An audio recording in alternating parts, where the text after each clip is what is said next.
오늘 우리에게 주시는 하나님의 말씀은 출애굽기 25장 10절에서 16절까지의 말씀입니다.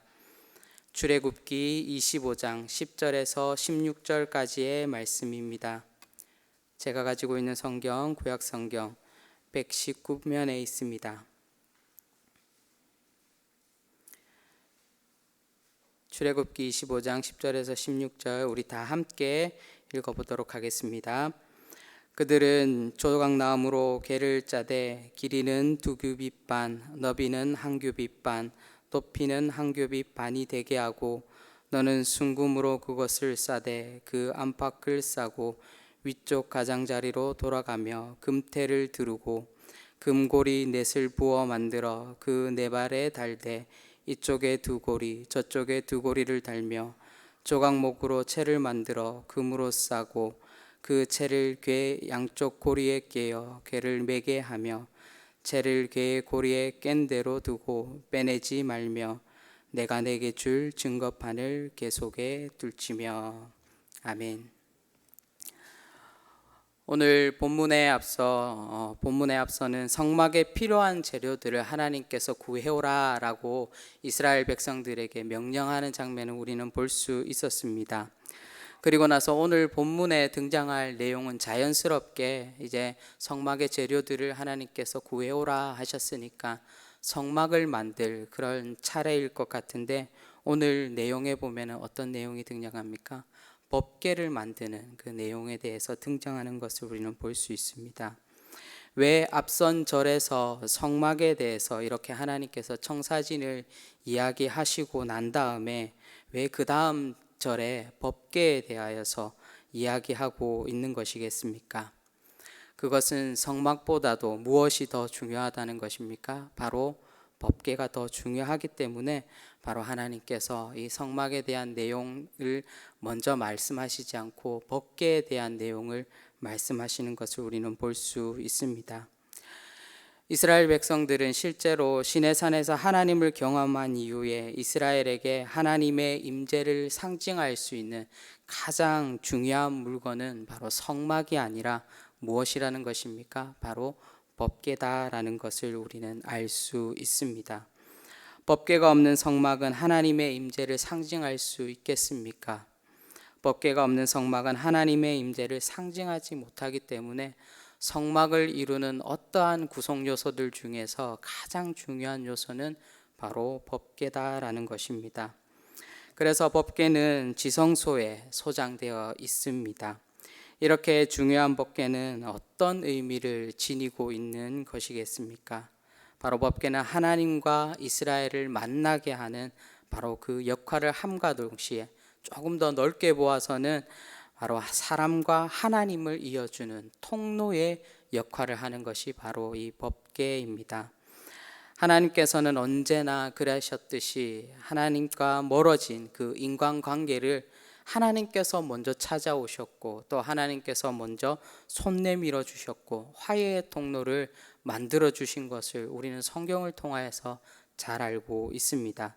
하나님께서는 우리가 정말 죄로 인하여서 하나님과 멀어졌을 때에 그때마다 하나님의 사람들을 통하여서 또 하나님의 어떠한 방법들을 통하여서 끊임없이 우리를 찾아오셨습니다. 그런 의미에서 하나님의 사역은 통로를 만드는 사역이요 통로를 통하여서 역사하시는 사역이라 볼 수 있습니다. 구약 시대에서 신약 시대로 넘어와서도 하나님의 통로의 사역은 계속 이어지는 것을 우리는 볼 수 있습니다. 유일하게 대제사장만이 들어갈 수 있었던 지성소가 바로 예수 그리스도의 오심과 그 죽으심과 부활을 통하여서 바로 그 지성소가 무너지고 휘장이 갈라짐으로써 바로 예수 그리스도만 믿기만 한다면, 그 이름을 믿기만 한다면 모든 사람들이 하나님과 관계를 회복할 수 있는 그 길을, 바로 그 통로를 바로 주님께서 열어주신 것입니다.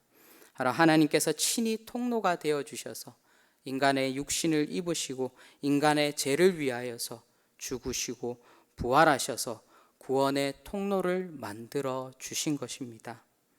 그리고 우리 한 사람 한 사람을 불러주셨습니다. 그리고 바로 우리가 복음의 통로로 사용되어질 수 있도록 또한 무엇을 보내주셨습니까? 바로 성령님을 우리에게 보내주신 것입니다. 이것은 초대 교인들에게만 국한되는 것이 아니라 바로 지금 현재 이 순간에도 예수 그리스도를 바로 구원자로 믿는, 예수 그리스도를 메시아로 믿는 우리들에게도 동일하게 적용되는 사역임을 우리는 알 수 있습니다. 하나님께서 우리를 부르신 이유는 바로 하나님의 이 통로의 사역 가운데 동참하기 위하여서 우리를 부르시고 우리를 택하셨다라는 것입니다. 우리는 바로 이 부르심에, 이 택하심에 믿음으로 고백할 수 있어야 하는 것입니다. 그런데 이러한 복음의 통로여, 하나님의 은혜의 통로로 부름받은 우리들에게 요구되는 것이 있습니다. 이것은 오늘 우리가 함께 읽은 이 법궤를 만들어지는 것과도 관련이 있음을 우리는 알 수 있는데요. 오늘 본문에 보면은 다른 것은 우리가 다 기억하지 못하더라도 이것 하나만큼은 우리가 기억할 수 있어야 합니다. 우리가 기억해야 되는 것은 법궤가 무엇으로 둘러싸였는지에 대해서 기억해야 됩니다.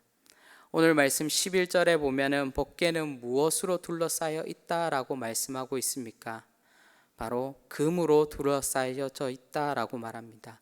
그런데 그냥 금이 아니라 순금으로 둘러싸여져 있다라고 성경은 기록하고 있습니다. 법궤의 전체적인 프레임은 조각목, 즉 지금의 아카시아 나무로 만들었고 그 표면을 다 순금으로 감싸라라고 그렇게 하나님께서 명령하십니다. 법궤를 제작함에 있어서 사용된 금은 일반적인 금이 아니라 바로 정제된 순금을 사용하게끔 되어 있습니다. 이것은 어떠한 불순물도 오염물도 허용하지 않는다라는 뜻입니다. 왜 어떠한 불순물과 어떠한 오염물을 허용하지 않겠습니까? 바로 그것은 하나님의 경건과 하나님의 거룩하심을 강조하기 위해서입니다. 하나님께서 임재하시는 곳은 경건한 곳이며 거룩한 곳이기 때문에 대제사장들도 지성소에 들어갈 때에 그 법궤 앞에 서기까지 자신의 모든 죄의 불순물과 오염물을 제거하지 않고서는 그곳에 들어갈 수 없습니다. 바로 지성소에 있는 모든 것은 거룩해야 되고 정결해야 하는 것입니다. 사랑하는 성도 여러분, 바로 우리도 마찬가지입니다. 구약시대에 하나님께서 법궤의 구름날개를 통해 임재하셨고 또 신약시대에는 예수 그리스도를 통하여서 이 땅 가운데 임재하셨듯이 바로 하나님께서 사용하시는 통로는 다 하나같이 어땠습니까? 하나같이 거룩하였습니다. 그렇기 때문에 이 시대 속에 복음의 통로로 부름을 받은 우리 한 사람 한 사람 또한 마찬가지인 것입니다. 바로 법궤를 순금으로 둘렀듯이 바로 우리의 삶 또한 거룩으로, 바로 그 거룩의 순금으로 둘러야 한다라는 것입니다. 이 거룩은 단순하게 세상의 법을 잘 지키는 그런 정도의 거룩이 아닙니다. 세상의 법은 기본이요, 바로 우리는 이것에 덧붙여서 하나님의 법을 지키며 그리고 또한 부활의 증인으로 살아갈 수 있어야 하는 것입니다.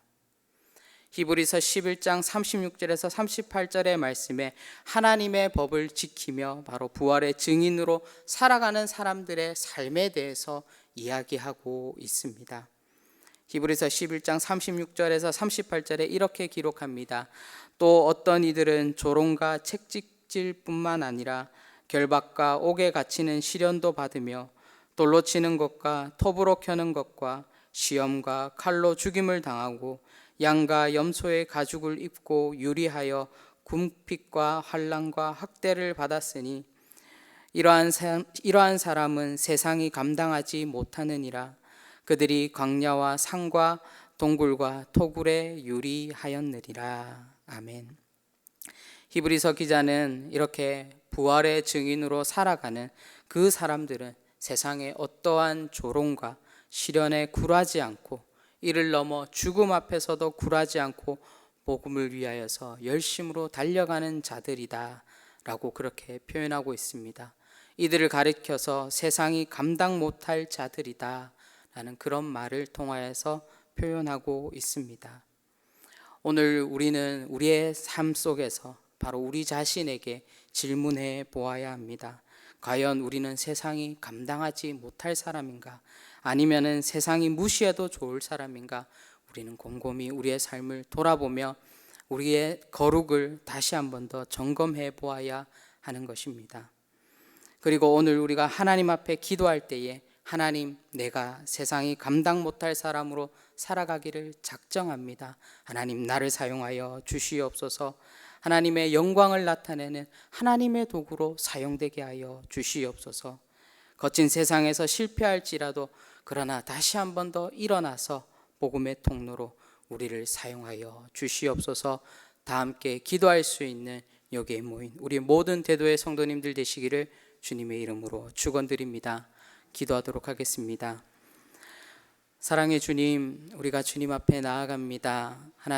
하나님께서는 늘 우리의 삶을 거룩의 삶으로 드리라 그렇게 말씀하셨는데 정말 우리가 하나님께서 명령하신 그 거룩의 삶을 살아가고 있는지 다시 한 번 더 우리의 모습을 돌아보게 하여 주시고 다시금 우리의 삶을 거룩한 순금으로 두르게 하여 주시고 날마다 말씀을 통하여서 우리의 삶을 쳐서 복종시키게 하여 주시고 늘 그 주님의 말씀에 순종하며 늘 주님 앞에 예배하며 늘 말씀으로 승리하며 나아갈 수 있는 우리의 모습들 될 수 있도록 부활의 증인된 삶으로 살아갈 수 있도록 성령 하나님 인도하여 주시옵소서.